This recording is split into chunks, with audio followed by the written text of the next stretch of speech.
Mo thought he would use his brains and his might, and he couldn't. But when Big Thou had him locked up and the charm doctor was laughing at him, Big Mo did the only thing he could think of to do. And what was that? Hooray!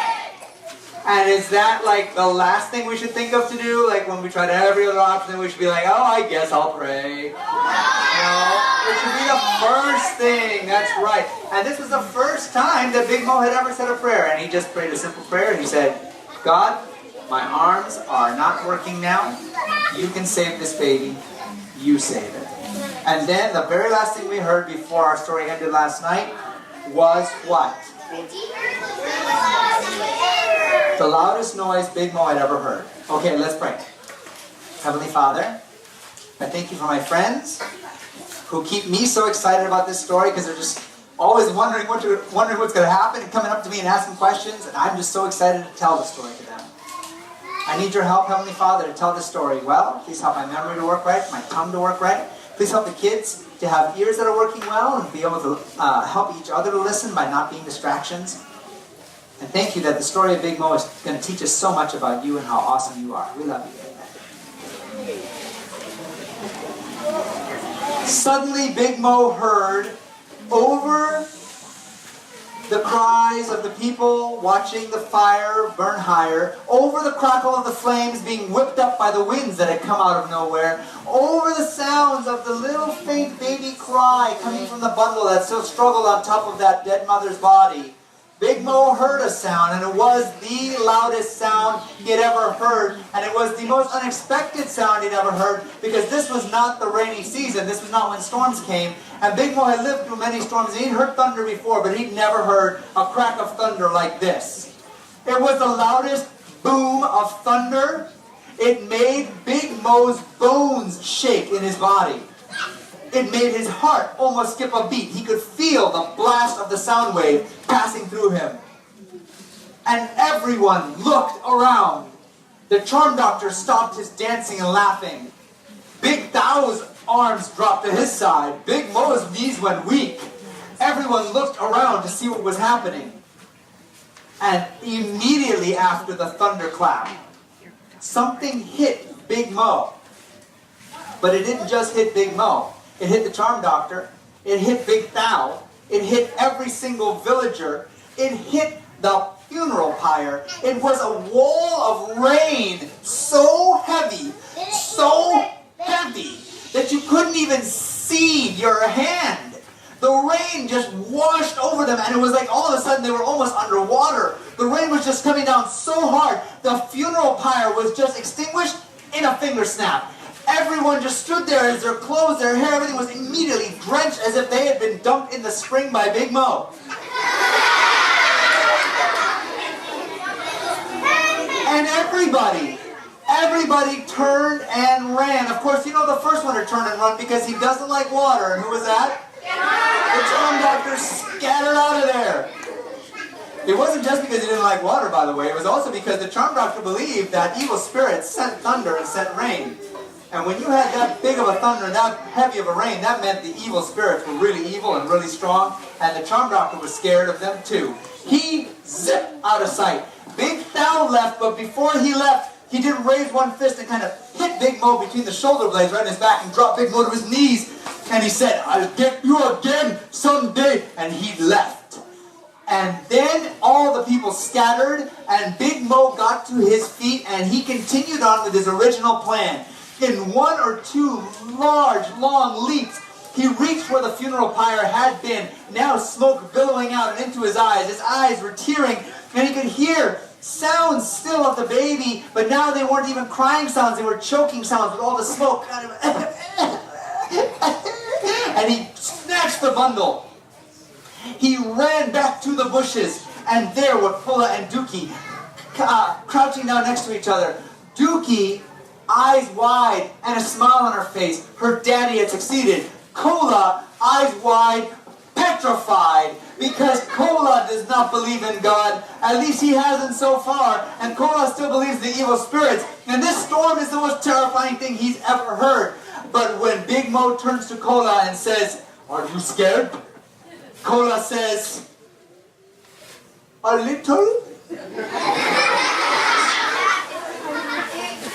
But understand why from what he says next. But now I see you are right. You prayed and the God of the sun and the moon and rain answered your prayer. Maybe I will not be so scared. And Big Mo said, yes, he did. Let us check on the baby. And they opened the bundle. And the baby, eyes open, mouth breathing, arms and legs kicking. The baby was alive. The baby had survived. And Big Mo had finally succeeded. Where he had tried before to rescue a baby and been too late to save it from the funeral pyre. Now he had finally rescued one. And not only that, but now he had proof. He had proof of what the charm doctor was up to. And he would be able to put a stop to this when he would tell the mission doctor about it. And they would go to the judge. And the judge would send out people to investigate. And they would arrest the charm doctor. Oh, Big Mo felt just so wonderful inside. It was as if he almost didn't feel the rain just washing over him. And you know, that heavy rainstorm left almost as soon as it came. Within 2 or 3 minutes, the rain was gone, the clouds disappeared, the thunder stopped. It was the fastest rainstorm Big Mo had ever seen. And the loudest.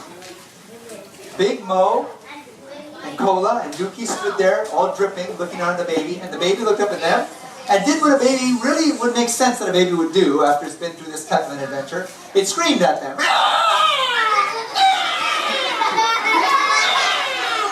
And Dookie said, why is she making that sound, Big Daddy Mo?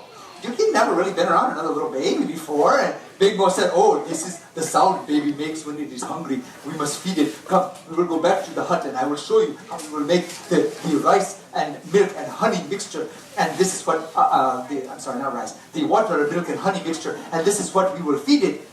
And Cola, as they walked back, said, are you going to keep this baby too, Big Mo? Oh, no, I am taking it back. And this baby I will give to the mission doctor and the mission lady, and they will raise it.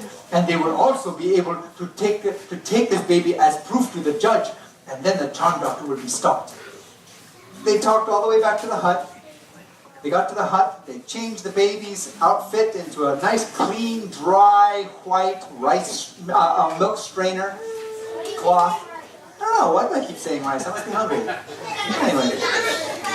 And then Big Mo said, come Dookie, it is time to go. Cola decided to stay. He didn't really want to go to the mission hospital. You know, he was okay believing in God, but going and talking to Christians, that was a bit too fast for him. So he was going to stick behind. He would take care of the cows. But Dookie and Big Mo headed off right away.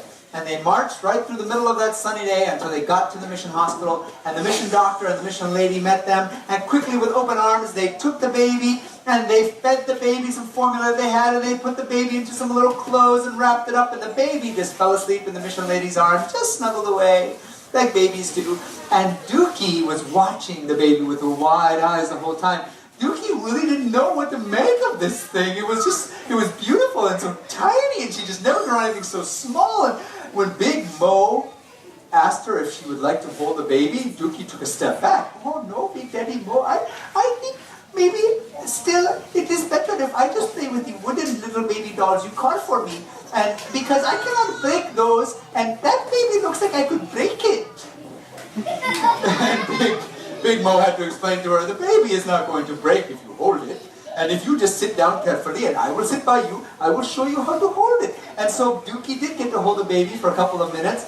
And she said to Big Daddy Mo that she was pretending to be a mother herself, that she was going to be a play mother to this baby. But after a couple of minutes, the baby woke up and started crying again. And Dookie said, you can take it back, Big Daddy Mo. I am not a good play mother. You are a better mother than me.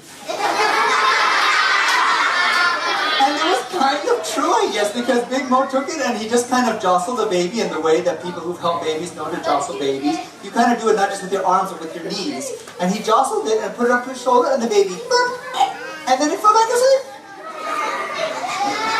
And while Big Mo and Dookie were sitting there helping the baby to nap, the mission doctor and the mission lady were over in the corner and they were having a bit of a whispered conversation. What was I thinking? Oh, that's a great idea. And then they came over, and the mission doctor spoke, and he did not speak to Big Mo, he spoke to Dookie. And he said, excuse me, young lady, I'm just wondering, who do you think we should have take care of this baby? Because it doesn't does not have a father or a mother now. Correct? Isn't that correct, Big Mo? And Big Mo had told him how the father, of course the mother was dead, and she had been burned, and the father had just been standing there next to the charm doctor drinking rice whiskey. And so the doctor now said, I don't believe the father would be the person to take care of this baby. He was obviously drunk and he didn't care about the baby at all. And Dookie said, oh, I can think of one person that would be the best daddy and mommy for this baby. That would be Big Daddy Mo. And Big Daddy Mo's Big Daddy mouth fell right open because he certainly was not expecting this at all. This was not a turn of events he had planned for. See, in Big Mo's mind, he had imagined that he would rescue the baby and then someone else would take care of it, and that was all he would need to do. He already had a little girl named Dookie. He didn't need more babies. But everyone was looking at him, and everybody was smiling, and Dookie stood up and came over and leaned her head on his shoulder and said, and then, Big Daddy Mo, if we had this baby, then when we sit on the steps at night and look at the moon, there would be 3 of us, and not just 2 of us. Well, what could Big Mo do?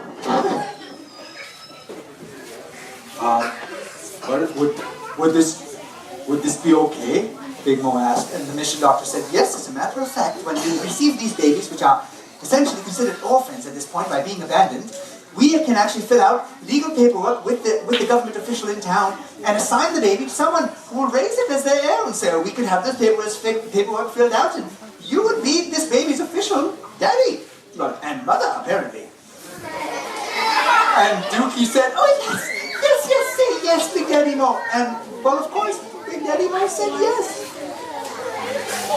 And the trip back to his home was kind of floating on air, and Big Mo didn't really remember that trip very much.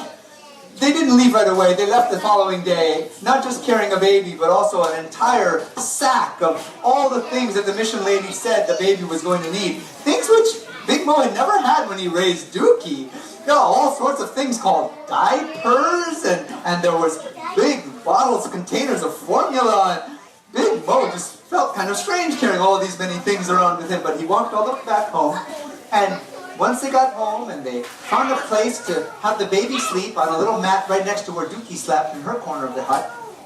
Well, by that point it was getting late, so the baby had fallen asleep, and they went out and sat on the step, just the way that Dookie had wanted. And the moon came up, and they looked at the moon and talked of God. And Big Daddy Mo talked to Dookie and to the little baby about God, even though the baby was asleep.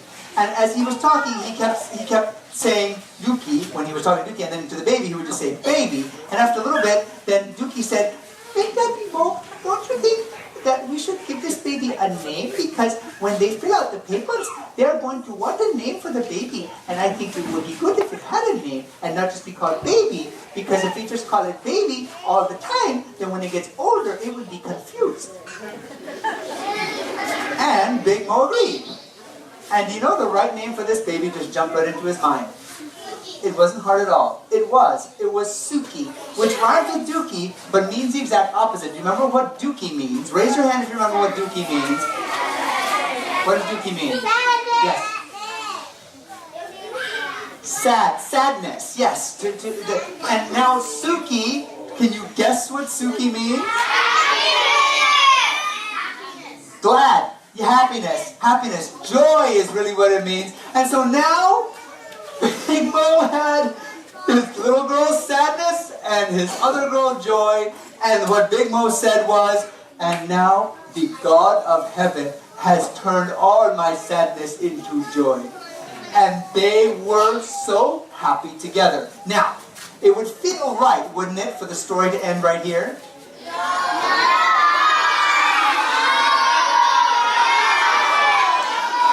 Well, I've got good news for you. The story does not end right there. Okay? In fact, the story still has enough that I'm going to need to tell you some more of it tomorrow night. But I've got a couple more minutes to tell you part of it right now.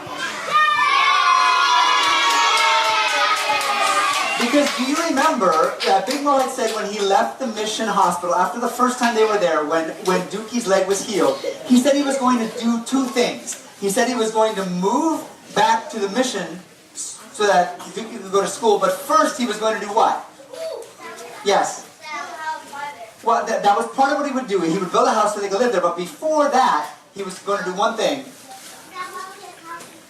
Okay, yes, that was part of what he was going to do for the move, but before he would start doing any moving, he was going to get the... you nailed it. He was going to make sure that the practice of burning babies was going to stop. Well, now that the charm doctor was going to end up going to court because they had this case with Sookie that they were going to be able to do, Big Mo felt it was time to move. And so, they did. They packed up everything. Big Mo sold his cows. He gave a nice gift to Kola for having taken care of the cows so many times for him. And they moved. And Big Mo had been working on a house over a few weeks over by the mission school. And when they arrived, they moved in. And the first thing Dookie saw before they even went into the house was, there is a front step on the house. Oh, Big Daddy Mo, and it is big enough for the three of us to sit on it and look at the moon. And then she went running inside to see the rest of the house. And it wasn't very big, but it was bigger than their house had been. And there was something inside that was a particular surprise.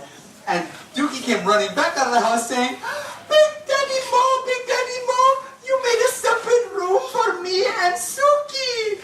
Dookie had never had her own room before. She'd always grown up inside of a one-room hut that you slept in and you ate in and you lived in, and now she had her own little room with her own little mat for herself and one for Sookie. They could have their own room. She was so excited.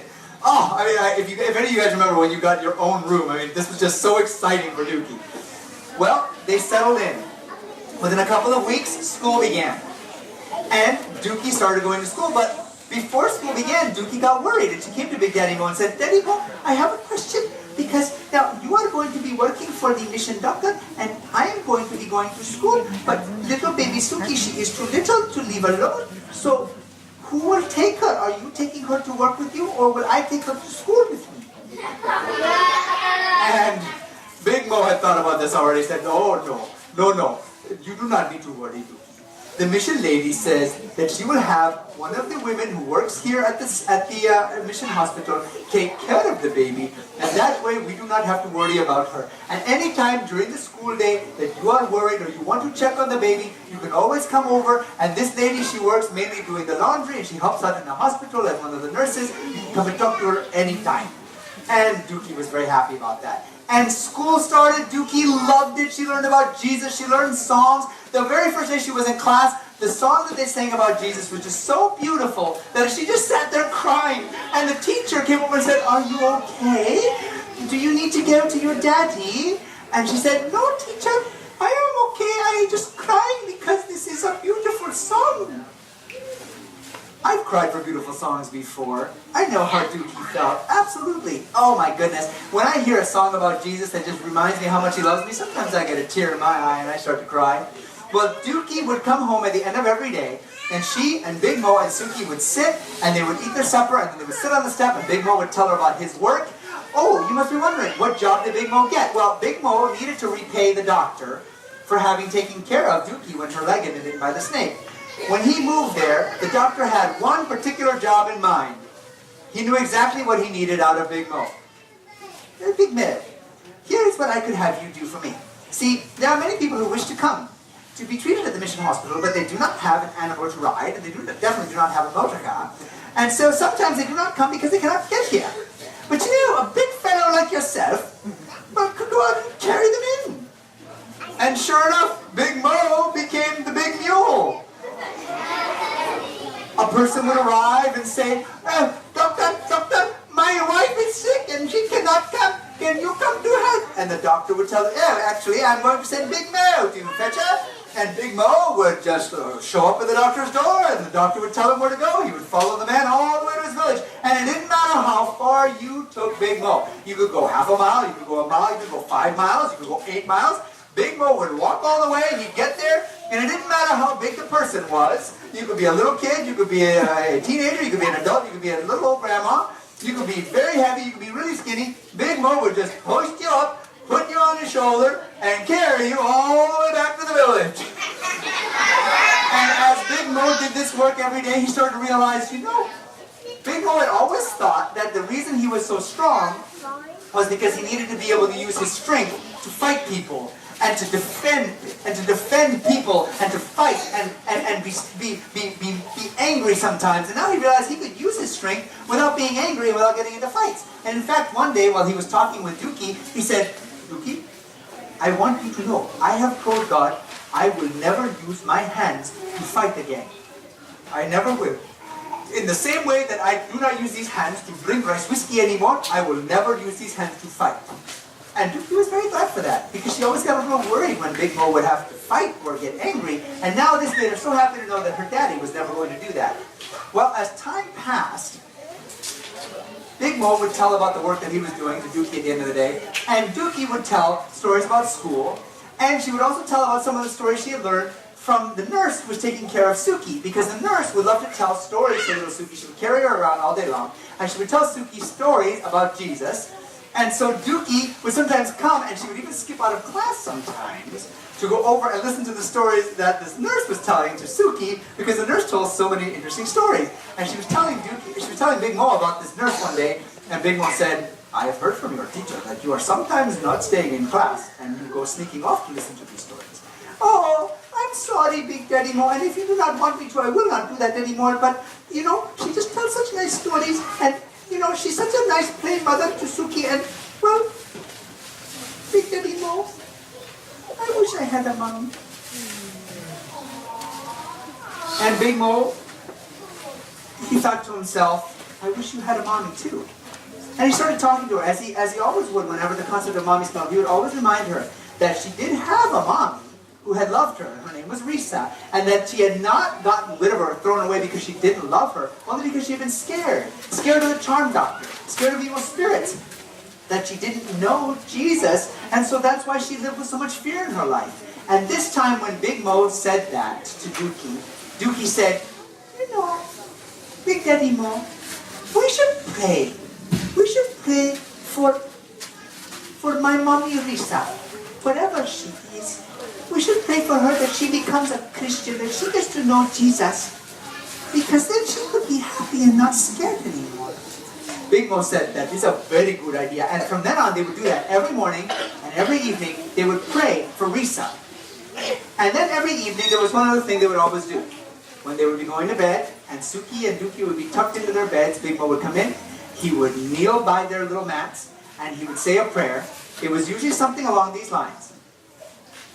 "O God of the heavens, God of the rain and the moon, the God who is stronger than all the evil spirits, protect our house and all of us in it tonight. Amen." And this prayer turned out to be an important thing, because one night when Dookie and Sookie and Big Mo even were all asleep, they were laying in their beds, and a noise started outside. Now, this noise was not an unusual noise. It was the sound of a dog barking. And as we've mentioned before in the story, there's a lot of dogs roaming around in India, and so hearing a dog bark anytime, day or night, is not unusual. But after one dog started barking, another dog started barking, and then a third dog started barking. And then there was the sound of something breaking, and the sound of something like someone running, and then the sound of someone screaming, and then the sound of someone screaming. And we'll find out tomorrow what happened in the last